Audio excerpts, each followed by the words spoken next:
শ্রীকৃষ্ণ দ্বৈপায়ন ব্যস্ত নয় শ্রী সুখদেব গোস্বামী শ্রীমদ্ ভাগবতে একবারও রাধা নাম উচ্চারণ করেননি, কারণ রাধা নাম করার সঙ্গে সঙ্গে তার সমাধি অবস্থা প্রাপ্ত হতো।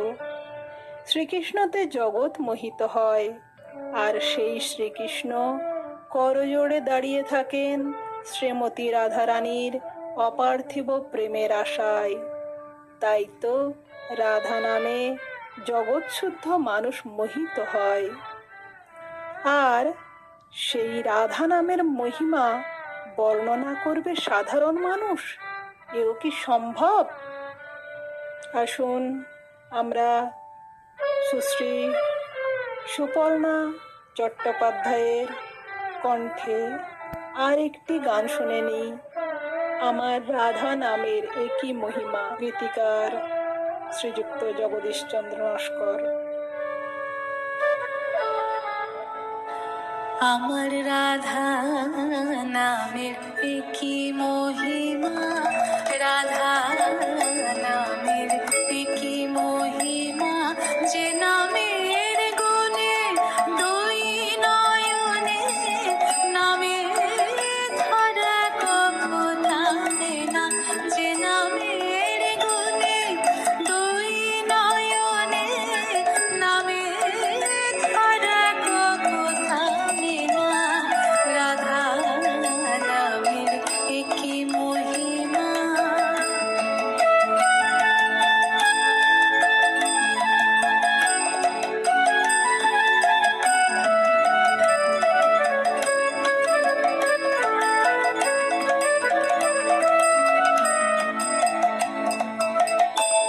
যে নামে শ্যামের মোহন বাসি, কাঁধে বসে দিবানিশি, যে নামে শ্যামের মোহন বাসি, কাঁধে বসে দিবানিশি, সেই নামে যত সাধু ঋষি দেখে সুখে প্রেমের যমুনা, রাধা নামের একই মহিমা।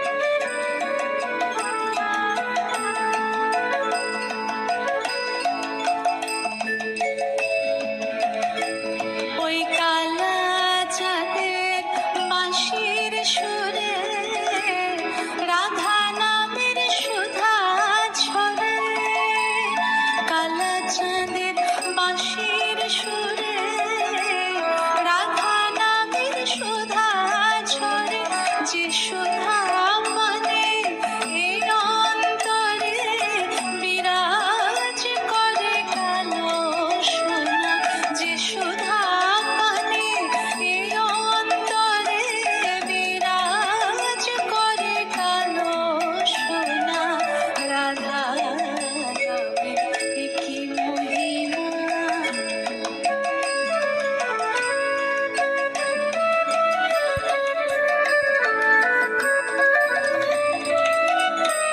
সেই সোনা পেয়ে আমি খুশি, সদাই আঁখি নিরে ভাসি, সেই সোনা পেয়ে আমি খুশি, সদাই আঁখি নিরে ভাসি, তাই দেখে ওই কালো শশী আর তো আমায় ছাড়ে না, তাই দেখে ওই কালো শশী আর তো আমায় ছাড়ে না, রাধা নামের একই মহিমা, আমার রাধা নামের